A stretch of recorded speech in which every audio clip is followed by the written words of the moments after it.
पश्चिमी यूपी में पिछले 3 दिन से बारिश हो रही है, जिसकी वजह से तापमान में जो है वो कहीं न कहीं गिरावट देखने को मिल रही है।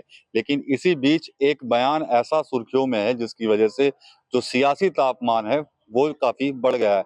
वो बयान कहीं न कहीं जो राष्ट्रीय लोकदल के अध्यक्ष और केंद्रीय मंत्री हैं जयंत चौधरी, उनका बयान है। दरअसल बताया जा रहा है कि मुज़फ्फरनगर में जब जयंत चौधरी पहुंचे थे तो वहां पर कुछ किसानों ने अपनी कुछ समस्याओं को उनके सामने रखा। तो जयंत चौधरी ने उस पर जवाब दिया कि मैं अभी कुछ बंदिशों में हूँ, बाकी जो आप निर्णय लेंगे वो मैं एक्सेप्ट कर लूंगा। इस बयान ने सियासी गलियारों में काफी चर्चा जो है वो बना रखी है। और क्या वो बंदिशें हैं, इसी पर चर्चा करने के लिए सहारनपुर के कुछ किसान मेरे साथ मौजूद हैं, उनसे बात करूंगा। सबसे पहले मैं अरुण आनी से बात कर लेता हूँ। क्या लगता है कि जयंत चौधरी पे क्या कुछ बंदिशें हो सकती हैं, जो जो उनका बयान जो इस तरह का है ये? भाई देखो, अगर बंदी से वो कह रहा है तो इसका मतलब कुछ स्वार्थ है उनका, और तो कोई वो नहीं, लालच होगा। भाई चौधरी साहब के नाम पे उन्हें लोग जिता रहे, उन्हें लोग पसंद कर रहे, चौधरी चरण सिंह जी का। और उन्हीं का जो है ये प्रताप है जो उन्हें बार बार सत्ता मिल जा।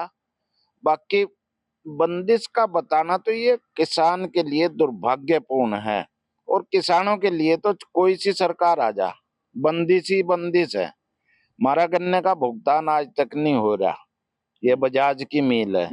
तो क्या बंदिश है योगी आदित्यनाथ पर, क्या बंदिश है गन्ना मंत्री पे, क्या बंदिश है जयंत चौधरी पे जो बोलते नहीं। खाद आप समय पे नहीं दे रहे, महंगा मिल रहा, किसान की लुटाई हो रही है। ठीक है मोदी जी अमेरिका के दबाव में नहीं आ रहे, वो बात एक अलग चीज है। पर भाई देश में जो कुछ है उसमें तो किसान की मदद होनी चाहिए। किसान की सारी फसल जमुना जी में डूबी पड़ी है। अब जयंत जी पर बोलने के नहीं तो क्या किसान हल्ला नहीं मचाने का? भाई हल्ला भी मचाओगा, ज्यादा होगा किसान पर, अगर नहीं कोई मदद करेगा तो कर सरकार को बदल देंगे, जयंत चौधरी को भी बदल देंगे। भाई देखो, चौधरी चरण सिंह जी के नाम को कब तक भुनावेंगे जयंत चौधरी? एक दिन तो वो आवेगा कि भाई फिर पाप का घड़ा भरेगा यूं। आप क्या बंदिशें बता रहे हो, क्या बंदिश होती हैं? एक मंत्री है, सरकार में किसान की बात रखनी है, उसको मनवाना है, फिर आप ये इस तरह की बंदिश वाला जो बता रहे, ये लॉलीपॉप अब किसान लेने का नहीं, इस तरह का कोई बहाना चलने का नहीं। काम जो करेगा अब उसी को बनावेगा, किसान भी हो और जनता भी हो।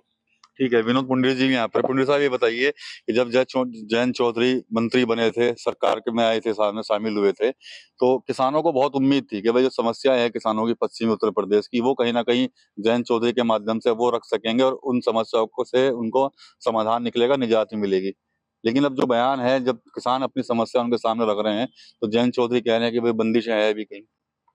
देखिए, जयंत चौधरी जी ने जो बताया कि मेरे ऊपर बंदिश है, इनके जो बाबा थे वो भी काश्तकारों की राजनीति करते थे, और इनके पिताजी अजीत सिंह भी काश्तकारों की राजनीति करते थे, और काश्तकार होने के नाते ही उनको सब लोग सहयोग करते थे।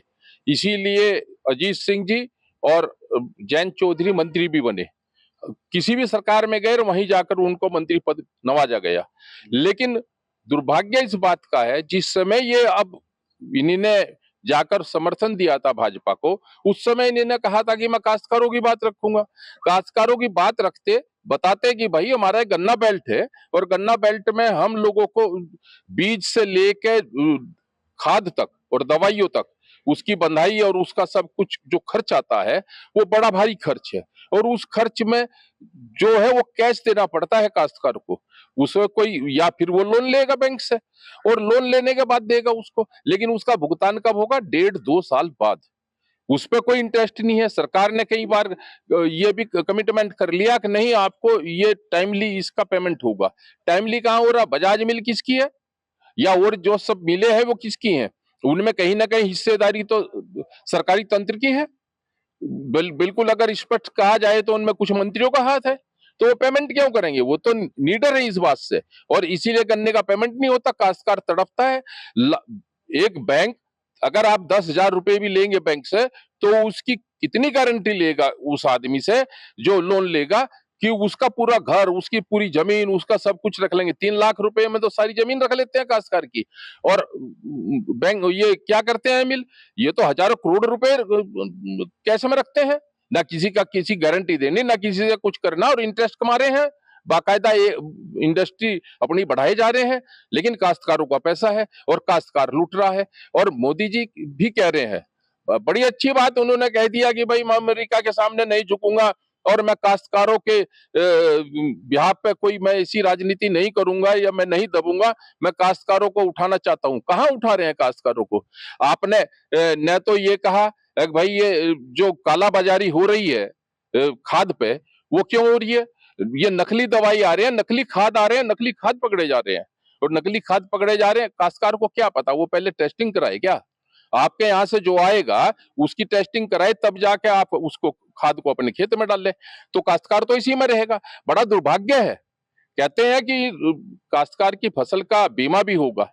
बीमे के लिए आप पर बोरी पे आप जो है उससे इंश्योरेंस ले लेते हैं, करा लेते हैं और पर बोरी पे उसका चार्ज कर लेते हैं और उस काश्तकार के नाम वो खाद भी अलॉट होता है, लेकिन बीमा नहीं होता। और बीमा पॉलिसी वालों को और अलग से एक चीज बता दी उन्होंने, कहा आप 800 रुपए हेक्टेयर या कुछ भी है, हर फसल का अलग अलग रेट है, उसका आप बीमा करें। तो काश्तकार पहले बीमा कराए, खाद डाले या उसमें दवाई डाले और फिर पेमेंट मिलेगा बाद में।